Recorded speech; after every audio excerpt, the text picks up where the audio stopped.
ആദ്യം തന്നെ നമ്മൾ enbs.nsdl.com എന്നുള്ള സൈറ്റിലേക്ക് പോവുക. അതിൽ ചെല്ല് കഴിയുമ്പോൾ ഇങ്ങനെ ഒരു പേജ് കാണും. ലെഫ്റ്റ് സൈഡിൽ നമുക്കൊരു 3 വര കാണാം. അതിൽ ഞെക്കി കഴിയുമ്പോൾ താഴെ കുറേ ഐക്കൺസ് കാണാം. UPS എന്നുള്ള ഐക്കണിൽ 2 പ്രാവശ്യം ഞെക്കുക. അപ്പോൾ താഴെ migrate from NBS to UPS എന്നുള്ളൊരു ഐക്കൺ കാണാം. അവിടെ നമ്മൾ കയറുമ്പോഴേക്കും നമുക്ക് പ്രാൺ അടിച്ചു കൊടുക്കാനൊരു ബോക്സ് കാണാം. അതിൽ നമ്മൾ പ്രാൺ അടിച്ചു കൊടുക്കുക. പ്രാൺ നമ്പർ അടിച്ച ശേഷം താഴെ ഡേറ്റ് ഓഫ് ബർത്ത് അടിച്ചു കൊടുക്കാനുള്ള ബോക്സ് ഉണ്ട്. അവിടെ ഡേറ്റ് ഓഫ് ബർത്ത് അടിക്കുക.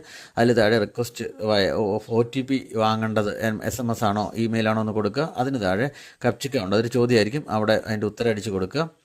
അതിനുശേഷം നമ്മൾ താഴേക്ക് പോവുക. അതിനു മുമ്പായിട്ട് ഒരു കാര്യം പറഞ്ഞോട്ടെ, ഇത് നമ്മൾ നിലവിൽ NBSലുള്ള ജീവനക്കാർക്ക്, കേന്ദ്ര ഗവൺമെൻറ് ജീവനക്കാർക്ക് UPSലേക്ക് മാറുന്നത് എങ്ങനെയാണെന്നുള്ള ഫോമാണ്.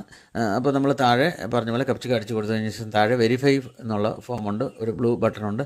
ആ വെരിഫൈ പ്രാൺ അതിൽ ഞെക്കി കഴിയുമ്പോഴേക്കും നമുക്ക് മറ്റൊരു സ്ക്രീൻ കിട്ടും. അത് OTP വെരിഫിക്കേഷനാണ്. അപ്പോൾ നമ്മുടെ പ്രാൺ ലിങ്ക് ചെയ്തിട്ടുള്ള ആ മൊബൈലിലേക്ക് നമുക്കൊരു OTP കിട്ടും. ആ OTP ഈ ബോക്സിൽ അടിച്ചു കൊടുക്കുക. അടിച്ചു കൊടുത്തു കഴിയുമ്പോൾ ഇങ്ങനെ ഒരു സ്ക്രീൻ കിട്ടും.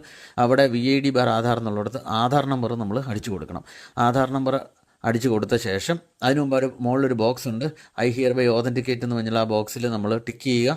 അതിനുശേഷം നമ്മൾ ഈ ആധാർ നമ്പർ അടിച്ചു കൊടുത്ത ശേഷം സെൻഡ് OTP ഞെക്കുക. സെൻഡ് OTP ഞെക്കി കഴിയുമ്പോഴേക്കും നമുക്കൊരു OTP നമ്മുടെ ഫോണിൽ, ഒരു ആധാർ ലിങ്ക്ഡ് ആയിട്ടുള്ള ഫോണിൽ ഒരു OTP വരും. ആ OTP ഈ ബോക്സിൽ അടിച്ചു കൊടുക്കുക. അടിച്ചു കൊടുത്ത ശേഷം വെരിഫൈ OTP എന്ന് പറഞ്ഞാൽ ബ്ലൂ ഐക്കണുണ്ട്, അതിൽ പ്രസ് ചെയ്യുക. വെരിഫൈ OTP പ്രസ് ചെയ്ത് കഴിഞ്ഞാൽ നമ്മൾ ഓതൻറ്റിക്കേറ്റ് ചെയ്ത് കഴിഞ്ഞു എന്നുള്ളതാണ്. നമ്മുടെ പ്രോസസ്സ് ഏറെക്കുറെ കംപ്ലീറ്റ് ആയിട്ടുണ്ട്. ഇപ്പോൾ നമുക്ക് ഇങ്ങനൊരു ഫോം വരും. നമ്മുടെ ഇതിൻ്റെ ഒരു അക്നോളജ്മെൻറ്റ് ഫോമാണ്. നമ്മുടെ NBS to UPS migration successful ആയതിൻ്റെ ഒരു ഫോമാണ്. ഈ ഫോമിൻ്റെ താഴെ ഒരു ബോക്സ് ഉണ്ട്, ഡൗൺലോഡ് ഇ-സൈൻഡ് മൈഗ്രേഷൻ ഫോം. അത് ബ്ലൂ ആകും. കുറച്ച് കഴിയുമ്പോൾ ആ ബ്ലൂ ഞെക്കി കഴിയുമ്പോൾ നമുക്ക് ഒഫീഷ്യലായിട്ട് നമുക്ക് അതിൻ്റെ അക്നോളജ്മെൻറ്റ് കിട്ടും.